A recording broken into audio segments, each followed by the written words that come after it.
So நீங்க பார்க்க போறது முன் ஊடாடும் அமர்வு. இந்த முன் ஊடாடும் அமர்வுகள்ல ரெண்டு முக்கியமான தலைப்புகள் இருக்கு. ஒன்னு முன் ஊடாடும் அமர்வின் படிகள். ஒரு 7 பாயிண்ட் இருக்கு, சரிங்களா?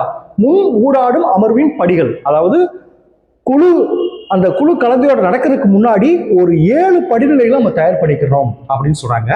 அது ரெண்டு பாருங்க, முன் ஊடாடும் அமர்வு நடவடிக்கைகள். அந்த குழு கலந்துரையாடல் நடக்கிறதுக்கு முன்னாடி என்னென்ன நடவடிக்கைகள் நம்ம தயார் பண்ணி வைக்கணும் அப்படின்றத ஒரு 7 தலைப்புகள் இருக்கு.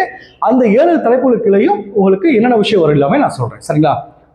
எல்லா கிளாஸும் சொல்றேன். நீங்க இந்த கிளாஸை கவனிக்கும் போது இந்த கவனிச்சதை வச்சு இந்த குழு ஊடாடும் அமர்வுகள் அப்படின்ற கொஸ்டின் கேட்டா நீங்களாவே எழுதிடலாம். ஸோ எப்பவுமே கிளாஸை கவனிச்சுட்டு நான் அனுப்புற நிமிஷம் பாருங்க, சரிங்களா? ஓகே, இப்போ ஃபர்ஸ்ட் பாருங்க, முன் ஊடாடும் அமர்வு என்றால் என்ன, அதை ஃபர்ஸ்ட் பார்த்துருவோம்.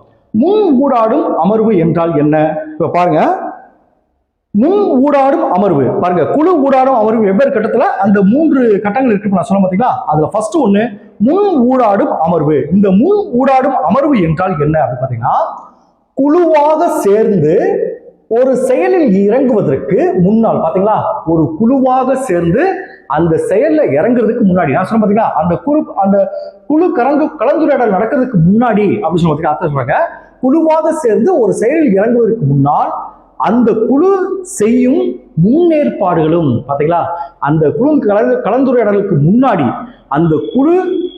அந்த குழு செய்யும் முன்னேற்பாடுகளும் திட்டமிடுதலும் தான் முன் ஊடாடும் அமர்வுகள் எனப்படும். இப்போ உங்களுக்கு புரிஞ்சுச்சா? முன் ஊடாடும் அமர்வுல 7 படிநிலைகள் இருக்கு.